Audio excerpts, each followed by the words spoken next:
নমস্কাৰ ছাত্ৰ ছাত্ৰীসকল, আজি আমি দশম শ্ৰেণীৰ চেপ্টাৰ 1ৰ বাস্তৱ সংখ্যাৰ 1.3 পাৰ্টৰ এক্সাৰসাইজখিনি আমি আলোচনা কৰিম। সো ইয়াৰ আগতে 1.2 খিনি আমি আলোচনা কৰিছিলোঁ, তাত গোটেইখিনি অংক কৰি দিয়া হৈছিলে। তোমালোকে নিশ্চয় সেই ভিডিঅ'বিলাক চাইছা, সেই অংকবিলাক কৰি চাইছা। আজি আমি 1.3ৰ যিবিলাক কুৱেশ্যন এনচাৰ আছে সেইখিনি আলোচনা কৰিম। সো প্ৰথম 1.3 চেপ্টাৰ 1ৰ প্ৰথম প্ৰশ্নটো আছিলে, দেখুওৱা যে √5 অপৰিমেয়। এইবিলাক অংক কৰাৰ আগতে আমি এটা উপবাদ্য অলপমান আওৰাই দিম। সেই উপবাদ্যটো হ'ল, যদি পি মৌলিক, পি এনে এটা সংখ্যা যিটো মৌলিক, তেতিয়াহ'লে পি দি যদি এ স্কুৱেৰক হৰণ যায়, তেতিয়াহ'লে পিৰে একো হৰণ যাব। পি মৌলিক সংখ্যা, পি দি যদি এ স্কুৱেৰক হৰণ যায়, তেতিয়াহ'লে পি ৰে একো হৰণ যাব, য'ত এ এটা যোগাত্মক অখণ্ড সংখ্যা। এই অংককেইটা কৰোঁতে আমি ইয়াৰ বিপৰীতভাৱে যিটো অপৰিমেয় বুলি দেখাব দিছে, আমি বিপৰীতভাৱে ধৰি ল'ম এইটো পৰিমেয় সংখ্যা বুলি। ঠিক আছে। তো আমি কৰোঁ। পোনপ্ৰথমতে আমাক দেখাব দিছে √5টো অপৰিমেয়, তো আমি বিৰুদ্ধভাৱে ধৰি ল'ম। কেনেকৈ আমি প্ৰমাণ কৰিম যে বিৰুদ্ধভাৱে ধৰা হ'ল √5 পৰিমেয়। √5টো আমি পৰিমেয় বুলি ধৰি ল'লো, বিৰুদ্ধভাৱে আমি ধৰি ল'লো √5 পৰিমেয়। গতিকে পৰিমেয় সংখ্যা হ'লে আমি পি বাই কিউ আকৃতিত প্ৰকাশ কৰিব পাৰিম। গতিকে এ আৰু বি নট ইকুৱেল টু 0, তলৰ যিটো হৰ হয় সেইটো হ'ব শূন্য হ'ব নোৱাৰে। এ আৰু বি সহমৌলিক।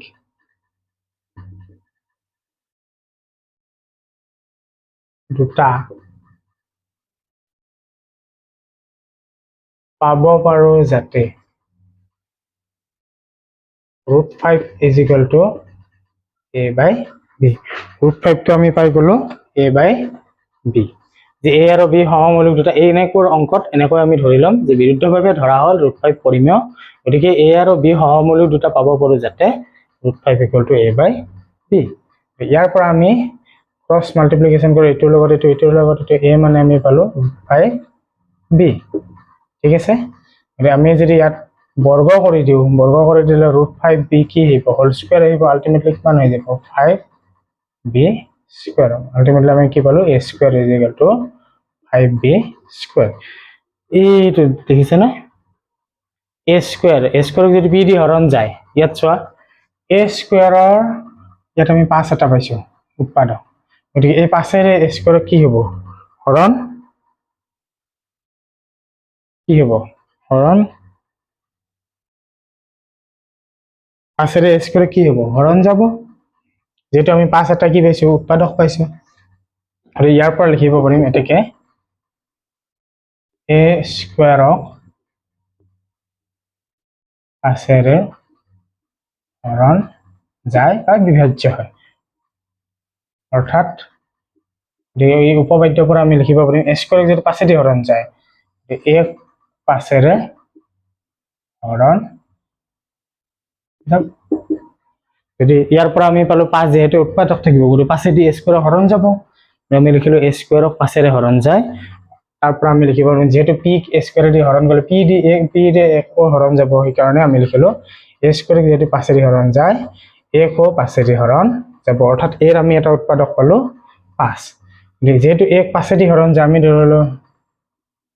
ধৰা হ'ল এইটো আমি কি লিখিব পাৰিম 5c চি কোনোবা অখণ্ড গতিকে 5 এইটো আমি কি 5c সাপেক্ষে লিখিব পাৰিম। এইটো আমি পালো এ স্কুৱেৰ মানে আমি পাইছিলো 5 বি স্কুৱেৰ। এইটো 1 নম্বৰ দিলো। গতিকে এ মানে আমি কি পালো, ইয়াৰ পৰা আমি লিখি কিনে গম পালো এৰ মান কিমান হ'ল 5c। এৰ মান 1 নং সমীকৰণত বহুৱাই আমি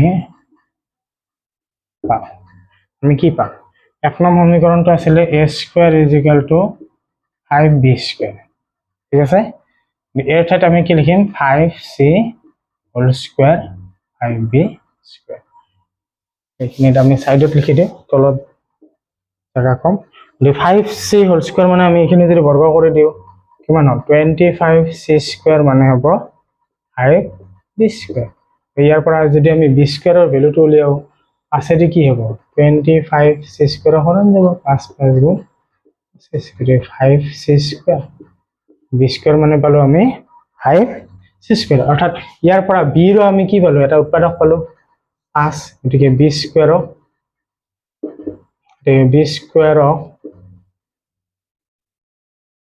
পাঁচেৰে হৰণ যায়, অৰ্থাৎ উপপাদ্যৰ পৰা আমি লিখিব পাৰিম b ক পাঁচেৰে হৰণ যাব। যদি b স্কয়াৰক পাঁচেদি হৰণ যায় b কো পাঁচেদি হৰণ যাব।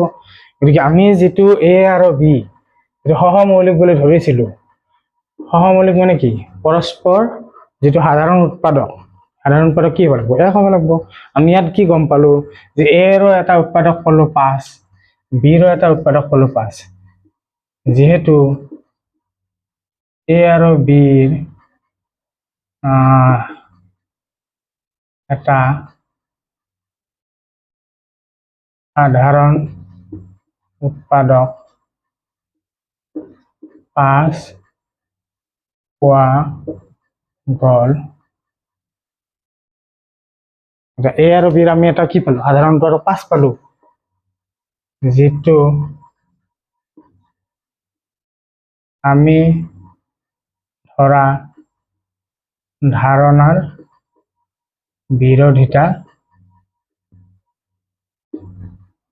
বুঝছে, যে আমি যেটো a আৰু b সহমৌলিক বুলি ধৰিছিলো সেই ধাৰণাটোৰ কি বিৰোধী কৰিছে, আমি যেটো ধাৰণা ধৰিছিলো যে a আৰু b সহমৌলিক তাৰ বিৰোধিতা কৰিছে, কাৰণ b ৰ উৎপাদক আমি পাইছো 5, a ৰ উৎপাদক পাইছো 5, গতিকে 5 টো কি হ'ব তাৰ সাধাৰণ উৎপাদক হ'ব।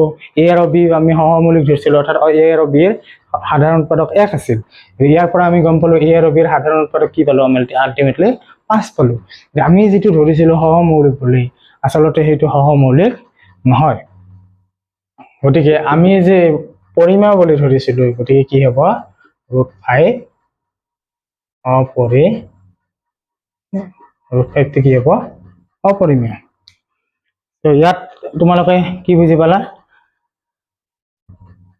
যে আমাক যদি অপৰিমেয় বুলি ধৰি দেখুৱাব দিয়ে আমি কি কৰিম, প্ৰথমতে পৰিমেয় বুলি ধৰি ল'ম, তাৰপিছত a আৰু b সহমৌলিক দুটা লিখি ল'ম, √5 মানে a/b, তাৰপিছত আমি বৰ্গ কৰিম, বৰ্গ কৰি a স্কয়াৰৰ মানটো আমি উলিয়াই আমি a স্কয়াৰৰ পৰা উপপাদ্য মতে ক'ব পাৰিম a স্কয়াৰ মানে আমি পালো 5b স্কয়াৰ। ইয়াৰ পৰা a স্কয়াৰক 5 দি হৰণ যায়, কাৰণ 5 টো 5 ইনটু সিম্পলিফাই কৰি লিখব, যেনেকৈ আমি 5 10 15 এইটো আমি 5 পূৰণ 1 5 পূৰণ 2 5 পূৰণ 3 আলটিমেটলি এই সংখ্যা কেইটা কি 5 দি হৰণ যায়, তেনেকুৱা। ইয়াতো আমি ক'ব পাৰিম যে a স্কয়াৰক 5 ৰে হৰণ যায়, তাৰ পৰা আমি লিখিব পাৰিম a কো 5 দি হৰণ যাব, গতিকে a 5 দি যদি হৰণ যায় এইটো আমি 5c আকৃতিত লিখিব পাৰিম।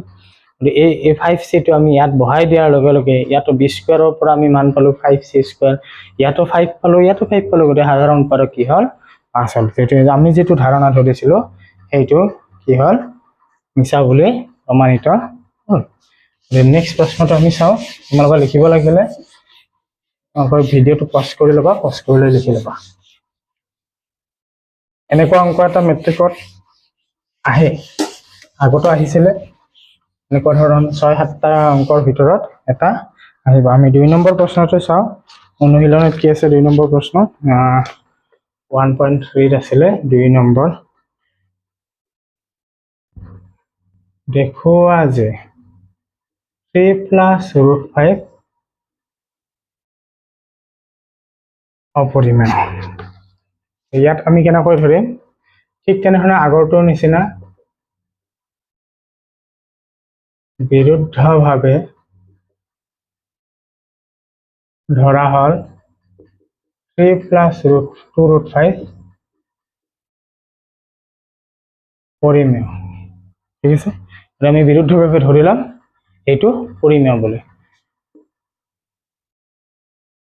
গতিকে এ আৰু বি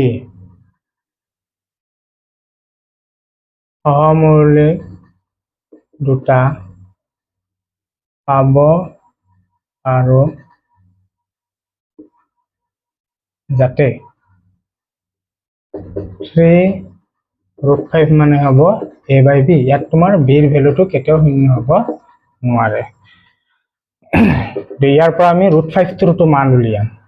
তো 2√5টো থাকিল ab, ইয়াৰ আগত প্লাছ আছে সেইটো সেইফালে গ'লে মাইনাছ হ'ব। আমাক √5 লাগে, এইটো যদি আমি লসাগু লওঁ a - 3b, এই দুইটো পূৰণ হৈ আছিলে সেইফালে গ'লে হৰণ তলত গুচি গ'ল। গতিকে √5 মানে আমি কি পালো a - 3b/2b, যিহেতু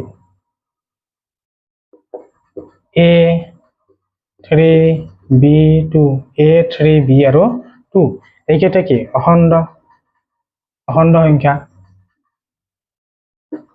গতিকে যেহেতু এইকেইটা অখণ্ড, a - 3b/2b কি হ'ব পৰিমেয় হ'ব। a b অখণ্ড মান বহাই দিলে এইটো যিমান ৰিজাল্ট পাম এইখিনি আমি কি পাম এটা পৰিমেয় সংখ্যা পাম। যদি এইখিনি পৰিমেয় হয় তেতিয়াহ'লে এইখিনি কাৰ সমান আছিলে √5ৰ পৰিমেয় সমান আছিলে। সেয়ে √5 কি হ'ব লাগিব √5 পৰিমেয়।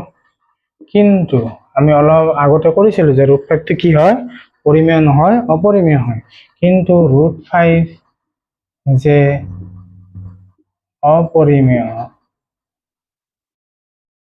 কিন্তু ইয়াতে লিখি দিবা, কিন্তু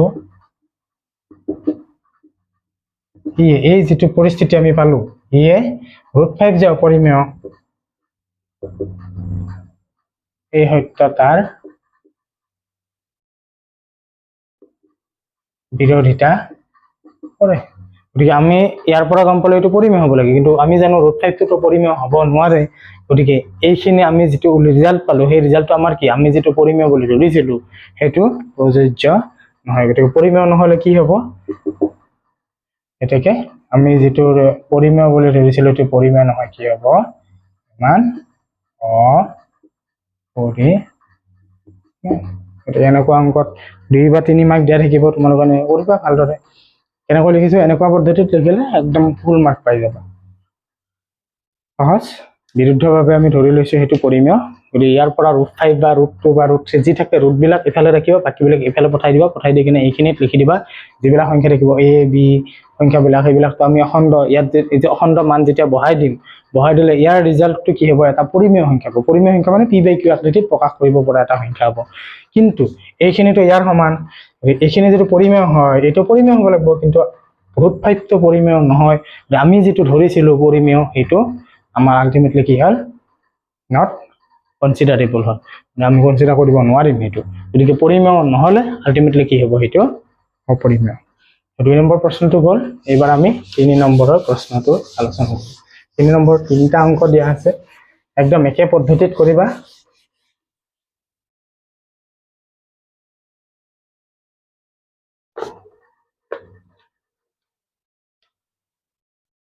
বৰ্তমান জুন মাহ, বৰপেটা ডিষ্ট্ৰিক্টতো যথেষ্ট গৰম। তোমালোকে যথেষ্ট পৰিমাণে পানী খাই থাকিবা, পাৰিলে ORS।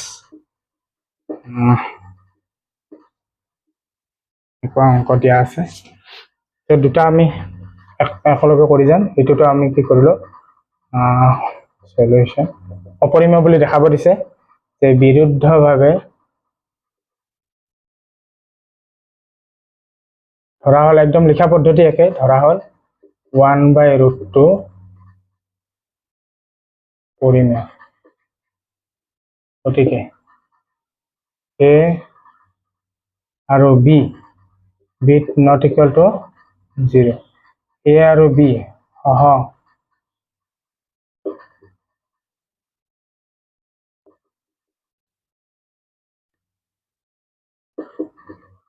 সহমূলক দুটা পাব পাৰো যাতে 1/√2 = a by b। ইয়াৰ পৰা আমি বজ্ৰ পূৰণ কৰি দিলে √2a মানে হল b। আমাক যেহেতু √2 লাগে b/a। ঠিক আছে, আমি কি পালো √2 মানে পালো b/a। ইয়াত a আৰু b টো অখণ্ড, যেহেতু a আৰু b অখণ্ড গতিকে b/a টো কি হ'ব পৰিমেয়। সেয়ে √2 টো কি হ'ব পৰিমেয়, কিন্তু ইয়ে √2 যে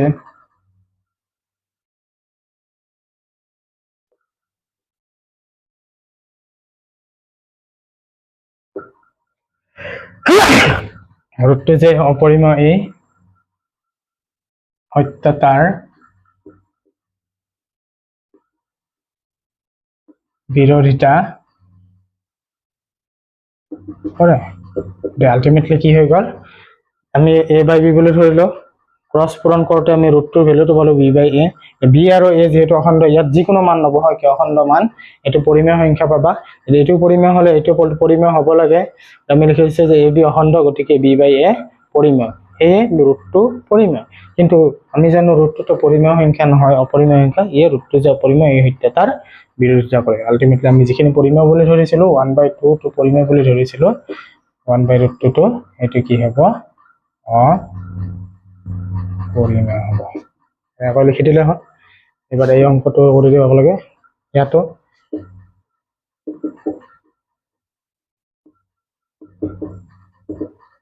বিৰুদ্ধভাৱে ধৰা হল 7√5 পৰিমেয়। গতিকে a আৰু b সহমৌলিক দুটা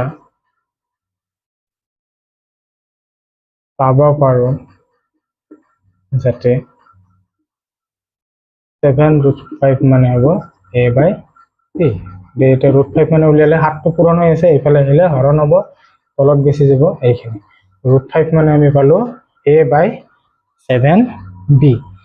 গতিকে ইয়াত লিখি দিবা, যিহেতু a b আৰু কি আছে 7 অখণ্ড, গতিকে a/7b পৰিমেয়।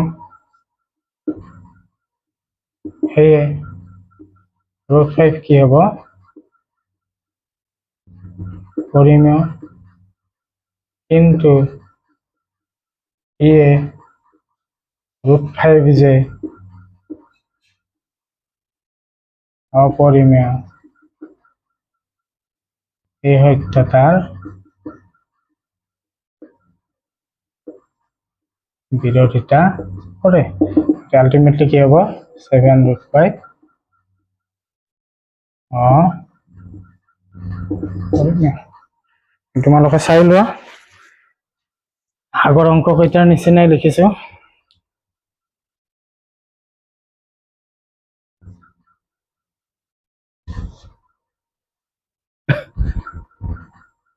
1/√2 আৰু 7√5 এইটো এটা একদম লিখা পদ্ধতিখিনি একে। তোমালোকে খালি এইফালে যিটো ৰুট থাকিব, লেফ্ট হেণ্ড চাইডত ৰুট থকা সংখ্যাটো ৰাখিবা, বাকীবিলাক সেইফালে পঠাই দিবা। পঠাই দি কিনে লিখি দিবা, একদম লেখা পদ্ধতি একদম চেম। মই সেইকাৰণে দুটা একেলগে লিখি দিছো যাতে তোমালোকৰ কনফিউজ নহয়। গতিকে 2-3বাৰ লিখিলে তোমালোকৰ একদম আঙুলিৰ আগত আহি যাব। ঠিক আছে, ইয়াৰ আৰু এটা অংক আছে, সেই অংকটো চাওক।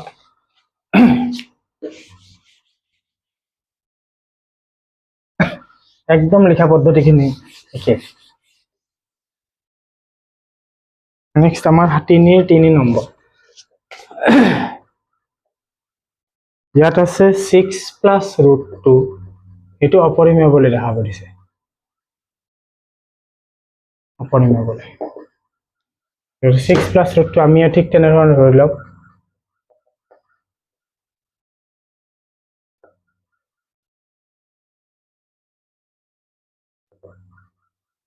বিৰুদ্ধভাৱে ধৰা হ'ল 6+√2 পৰিমেয়। গতিকে A আৰু B is not equal to 0 সহমৌলিক ইয়াতে B টো not equal to 0 এইখিনি লিখি দিবা সহমৌলিক দুটা পাব পাৰো যাতে 6+√2 মানে A/B ৰুটটো এইফালে আনিলে A/B -6 আমি যদি B টো লসাগু লওঁ A - 6B ৰুটটো মানে আমি পাই গলো এখানে A - 6B/B ইয়াত যেহেতু A B 6 A B আৰু 6 এইকেইটা কি অখণ্ড গতিকে A - 6B/B এটা কি হ'ব পৰিমেয় সেয়ে ৰুটটো কি হ'ব পৰিমেয় কিন্তু ইয়ে ৰুটটো যে অপৰিমেয় এই সত্যতাৰ বিৰোধিতা কৰে আলটিমেটলি আমি কি পালো 6+√2 অপৰিমেয় ঠিক আছে এনেকৈ তোমালোকক বেলেগ বেলেগ সংখ্যা দিয়া থাকিব একদম সেম একে পদ্ধতিত কৰি দিবা তোমালোকে একদম ফুল মার্কস পাই যাবা তো 1.3 এর এইখিনি বুজিব লগা আছিল আমি ইয়াৰ নেক্সট পাৰ্টত 1.4 ৰ কোৱেশ্চনখিনি আলোচনা কৰিম তোমালোকে যদি এই চেনেলটোৰ জৰিয়তে কিবা শিকিব পাৰিছা তোমালোকে এই চেনেলটো সাবস্ক্ৰাইব কৰিবা কমেন্ট কৰিবা লগতে শ্বেয়াৰ কৰিবা ধন্যবাদ